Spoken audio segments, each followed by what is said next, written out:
En México había un científico que investigaba la mente humana y cosas que muchos consideran imposibles. Pero lo más extraño de todo es que un día simplemente desapareció. Su nombre, Jacobo Grinberg. Pero a diferencia de otros científicos, él quería responder una pregunta muchísimo más profunda.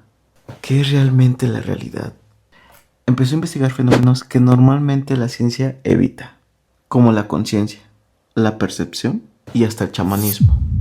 Jacobo nació en la Ciudad de México en 1946. Desde muy joven tenía esta curiosidad de cómo funcionaba la mente humana, pero su interés no era lo psicológico. Él quería entender qué es lo que realmente crea la realidad que nosotros vemos. Estudió la psicología y después estudió la neurofilosofía para saber realmente cómo funcionaba la mente, especializándose en el estudio del cerebro. Pero Jacobo tenía una pregunta que no lo dejaba en paz. La pregunta es: ¿la realidad no es como realmente nosotros creemos? Todo cambió cuando decidió investigar algo que la mayoría de los investigadores negaba: el chamanismo mexicano. Y fue ahí donde conoció a una mujer donde se volvió clave para su investigación. Una famosa curandera llamada Pachita.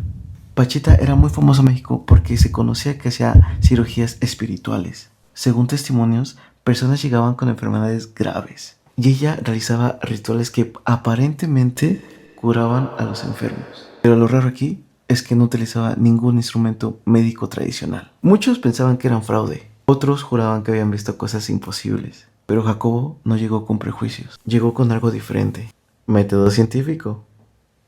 Observó durante años los rituales de Pachita, tomaba notas, analizaba lo que veía, y aunque para muchos científicos esto era territorio peligroso, pero Jacobo creía que la ciencia tradicional aún no tenía instrumentos para explicar ciertos fenómenos. A partir de esas experiencias, empezó a desarrollar una teoría muy interesante, llamada sintergia.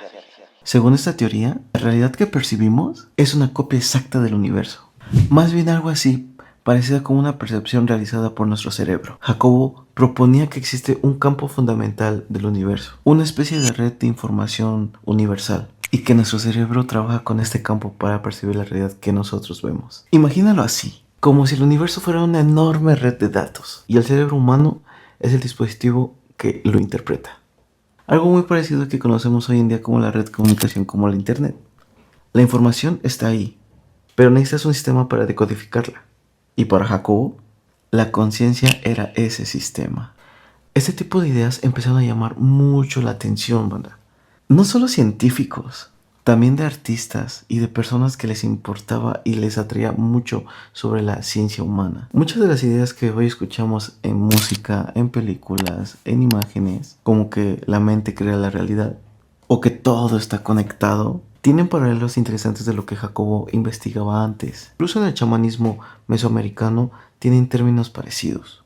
Pero Jacobo no solamente escribía teorías, también realizaba experimentos científicos. En algunos estudios colocaba sensores en el cerebro en personas que estaban en habitaciones separadas. La idea era saber si podía haber algún tipo de conexión. En ciertos experimentos observaron algo curioso. Cuando una persona recibe estímulo visual, la otra persona no mostraba patrones de actividad cerebral que parecían relacionados.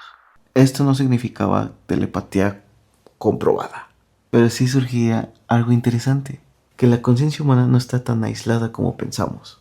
Jacobo escribió más de 50 libros sobre este tema, pero poco a poco se volvió una figura en el pensamiento científico mexicano. Alguien que estaba intentando tender un puente entre la ciencia moderna y conocimientos tradicionales.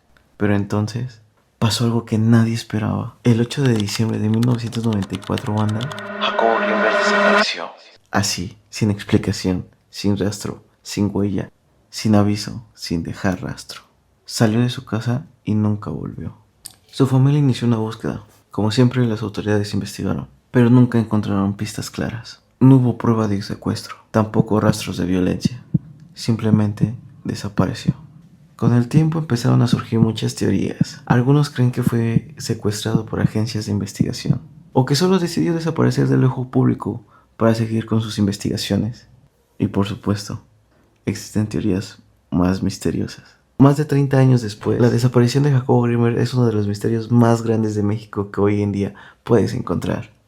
Un científico que quiso entender la mente humana, que investigó la conciencia, que exploró las fronteras entre la espiritualidad y la conciencia y que un día simplemente desapareció. Y la pregunta sigue abierta. ¿Jacobo estaba equivocado? ¿O tal vez estaba explorando una realidad que apenas estamos comenzando a entender? Porque si algo nos enseña su historia, es que el misterio más grande tal vez no está en el espacio, tal vez está en nuestra propia mente.